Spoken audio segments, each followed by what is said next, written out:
my boy, Jon Snow. Winter is coming. Winter is here.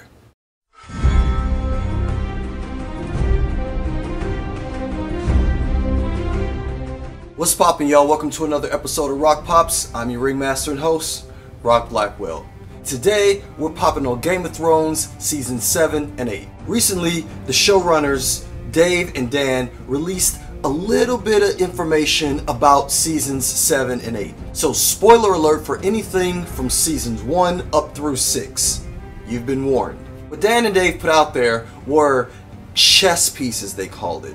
Not telling us what was coming, but letting us remember what the characters have been through, kind of where their minds are, and that means where the show could be going. First chess piece is Daenerys Targaryen. They've said what we know. Dany is supremely bold and confident in her place in the world and her place in Westeros. She's a charismatic leader and has possibly the best mind as an advisor on the planet in Tyrion Lannister. But then they reveal this part. She's got an army of Unsullied, she's got the Dothraki with her, she's got 3 dragons, and they said, what could possibly go wrong? Translation, something is definitely going to go wrong. I personally have never been the biggest fan of Daenerys Targaryen. I don't know why. They want me to like her, and I get it, but I just can't. And there are moments that I like Dany, but overall, it's just something about her. I want to root for her. So probably having her go through this something wrong, whatever it's going to be, even though she's coming in with dragons and all that, will probably make me like her more. I'm interested to see what this is that's going to be an issue for her. I'm betting the White Walkers are going to be more of a problem for her than she could have ever imagined, because she's only thinking about ruling the kingdom. The next chess piece is Cersei Lannister. I've liked Cersei since about late Season 1, Season 2. One of the reasons is because she just keeps living, and we've lost so many people from the first season up till now. Even though she wasn't all the way a villain before, she has some villainous qualities. She was at least tethered to her children. Well, this is something also that Dave and Dan confirmed, that Cersei would do anything for her children, that of anything that made her good, she loved them. Now, without Tommen, without Joffrey, without Myrcella, Cersei has nothing to keep her sane.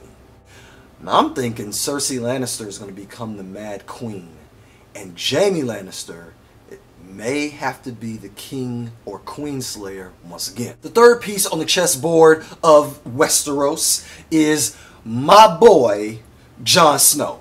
Winter is coming. Winter is here. Jon Snow is complete Stark, even though he's a Targaryen as well. This dude is so honorable. He is just like Ned, even though Ned isn't his father. Honorable to a fault. Honor got him killed, but at the same time, that honorableness to a fault is the same thing that makes people follow him and are inspired by him, even though he's a bastard.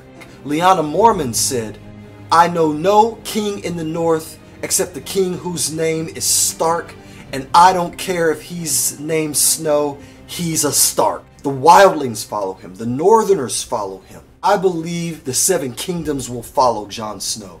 What Dan and Dave revealed in their chess piece analogy is, can an honorable man overcome dishonorable foes? Because when you have people who are dishonorable, they're willing to do whatever it takes to win. Just have to think that, yes, he will.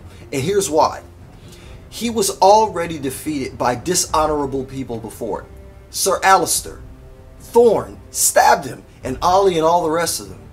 But he was brought back from the dead.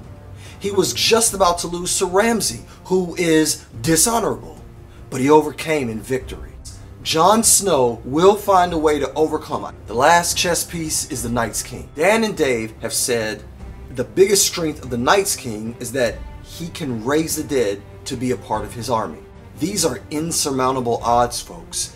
That means that when the realm of men comes up against the realm of death, some men are going to die, of course, and they can immediately be put into the other army.